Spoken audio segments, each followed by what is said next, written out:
ಕಣ್ಣು ಕಟ್ಟಿ ಕಾಡಲ್ಲಿ ಬಿಟ್ಟ ಹಾಗೆ. ಈ ಕನ್ನಡ ಗಾದೆ ಮಾತಿನ ವಿಸ್ತರಣೆ ಹೀಗಿದೆ.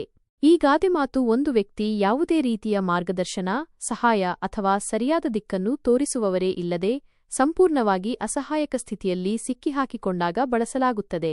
ವಿಸ್ತರಣೆ: ಕಣ್ಣು ಕಟ್ಟುವುದು ಇದು ಒಬ್ಬ ವ್ಯಕ್ತಿಯ ದೃಷ್ಟಿಯನ್ನು ಸಂಪೂರ್ಣವಾಗಿ ಕಟ್ಟಿಹಾಕಿದಂತೆ. ಅಂದರೆ ಅವನಿಗೆ ಏನು ನಡೆಯುತ್ತಿದೆ, ಎಲ್ಲಿ ಹೋಗಬೇಕು, ಏನು ಮಾಡಬೇಕು ಎಂಬ ಬಗ್ಗೆ ಯಾವುದೇ ತಿಳುವಳಿಕೆ ಇಲ್ಲದಿರುವುದು. ಅವನ ಸುತ್ತಮುತ್ತಲಿನ ಪರಿಸ್ಥಿತಿ ಅವನಿಗೆ ಸ್ಪಷ್ಟವಾಗಿ ಗೋಚರಿಸದಿರುವುದು. ಕಾಡಿನಲ್ಲಿ ಬಿಡುವುದು: ಕಾಡು ಎಂದರೆ ದಟ್ಟವಾದ, ಅಪಾಯಕಾರಿ, ದಾರಿ ಕಳೆದುಕೊಳ್ಳುವ ಸಾಧ್ಯತೆ ಇರುವ ಮತ್ತು ಒಂಟಿತನದಿಂದ ಕೂಡಿರುವ ಸ್ಥಳ.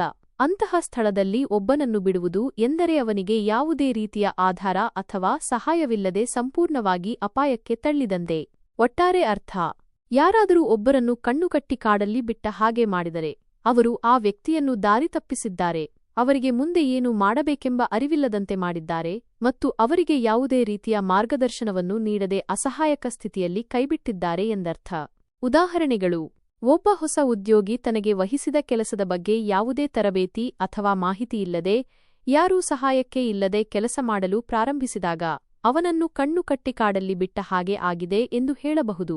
ಯಾವುದೇ ಪೂರ್ವಸಿದ್ಧತೆಯಿಲ್ಲದೆ ಅಥವಾ ಯೋಜನೆಯಿಲ್ಲದೆ ಒಂದು ದೊಡ್ಡ ಜವಾಬ್ದಾರಿಯನ್ನು ಒಬ್ಬರಿಗೆ ವಹಿಸಿದಾಗ ಆ ಪರಿಸ್ಥಿತಿ ಕಣ್ಣು ಕಟ್ಟಿ ಕಾಡಲ್ಲಿ ಬಿಟ್ಟ ಹಾಗೆ ಆಗುತ್ತದೆ.